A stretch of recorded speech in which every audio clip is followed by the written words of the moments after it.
Arkan Shalom, Shalom. All praises to Yahweh Bahashim Shakwa Balaki Yahweh. That's all praises, honor, and glorification unto the Most High God Yahweh.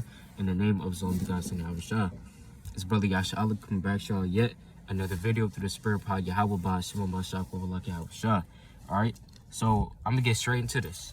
Right? I'm gonna kick it off with the book of 2 Peter, chapter 1, right? And verse 4. It says, whereby are given unto us exceeding great and precious promises, that by these ye might be partakers of the divine nature, having escaped the corruption that is in the world through lust. So that's what's in this world, man. Corruption. You know what I'm saying? Corruptible things.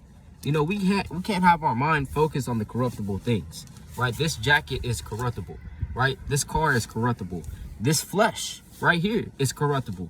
Everything that we see before our eyes are corruptible things, and like as a shadow can pass away in an instant moment, man, right? The Lord, he has shown his might from time to time again. All we have to do is just look at history.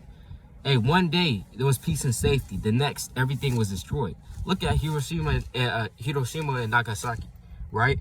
Those two cities of the Ammonite nation, right? Which is the Japanese. Hey, one day they were just walking about, man. I believe this, they dropped the bomb in 1945, I believe, right? The year 1945, so-called, right? So it was just one day. It was just a regular day. Everybody was walking about. Nobody ever thought that they would be burning up in nuclear fire, right? In those two cities. They didn't think that, man. But it's one day, they were just walking around. Then the next second, right, they heard a damn bomb or a damn missile come down and destroy everything that they see before their eyes, man. And the last thing that they saw was a big ass bright light, right? And then nuclear fire, right? Burn not only themselves, right, but their children, their wives, right, their husbands, right, their grandparents, right, etc. Everybody, man. Their dogs, their cats, everybody got burnt up, man. So just, hey, that's how the day of the Lord can come upon you as well, right? Everything that we see before us is corruptible things, man. I'm gonna read that again. 2 Peter chapter 1 and verse 4. It can easily be done away with, right? Remember, the Lord, there's nothing too hard for the Lord, right? We understand that. So anything that we see before our eyes, the Lord can easily get rid of. He can replace, right? He can easily get rid of. He can easily also give, right? Because even when you go to the book, let's go to the book, the classic, right? I'm gonna get 2 precepts on that, right? Lord willing. Let's go to 1 Samuel, right? Chapter 2. All right, let's get the classic. 1 Samuel chapter 2. All right. 1 Samuel chapter 2 and verse number 6. It says, the Lord killeth and maketh alive. He bringeth down to the grave and bringeth up. So the Lord, he kills and makes alive. Huh? He does all those things. The Lord maketh poor, maketh rich. He bringeth low and lifteth up. So he can make you rich. He can make you poor, right? He can replace you. You know what I'm saying? He can give you the spirit. He can give you a double portion of somebody else's spirit, man. The Lord, he can do all this, right? Let's go to the book of Job. You know, if you were to ask our forefathers, they'll tell you that straight up, man. If you were to ask Job, Job be the first person to tell you that the Lord, he can easily take away things and he can easily replace them, right? And easily bestow upon you twice as much, 7 times as much, however times as much as he wants, man, right? Because everything that we see before our eyes is corruptible things, right? Just as Paul teaches us in the book of 2 Corinthians, the 4th chapter, right? We should not look upon the carnal things, right, or the corruptible things, right, but instead of the things that we cannot see, which are incorruptible, right, like the kingdom of heaven. We can't see the kingdom of heaven, but we know that it's going to last forever, according to the precepts, man. Daniel chapter 7, verse 18. Daniel chapter 2, verse 44, right? Revelation, the 22nd chapter, the 21st chapter, man, right? The kingdom of heaven is going to last forever. The Most High God, he lasts forever, man. Yahweh Shah, he liveth forevermore, as he states in the book of Revelation, the 1st chapter, man. Right? So let's go to the book of Job,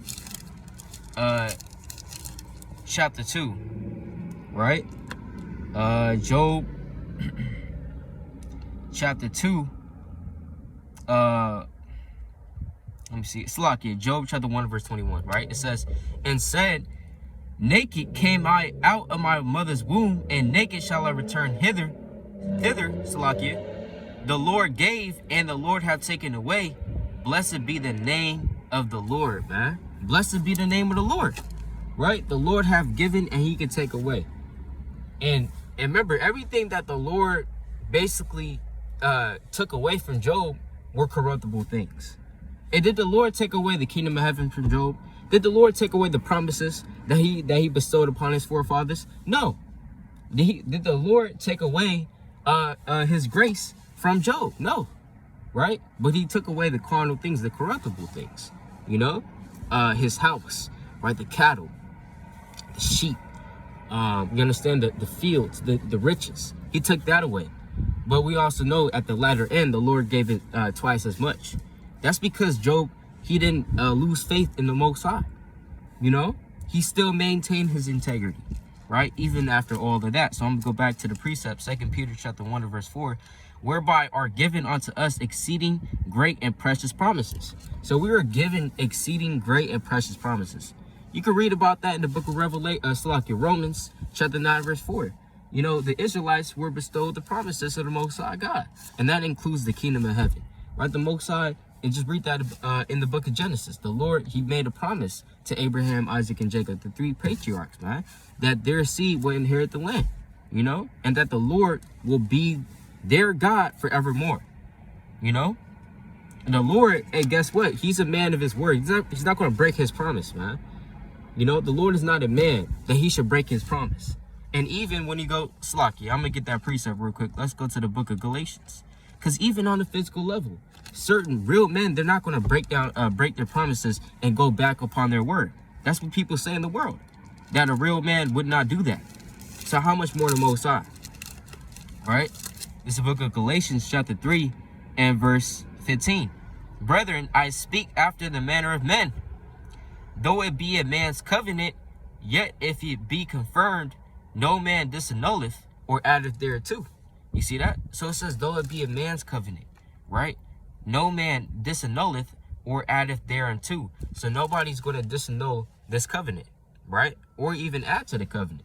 You know, no man can take away from that, right? And the Most High God, he even promised that he wouldn't do that either, man, right?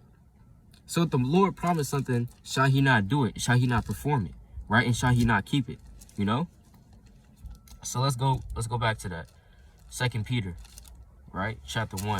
This is really like an in-depth look at 2 Peter 1 and 4, going into various things, but it's not going to be too long, right? 2 Peter chapter 1 and verse 4, right?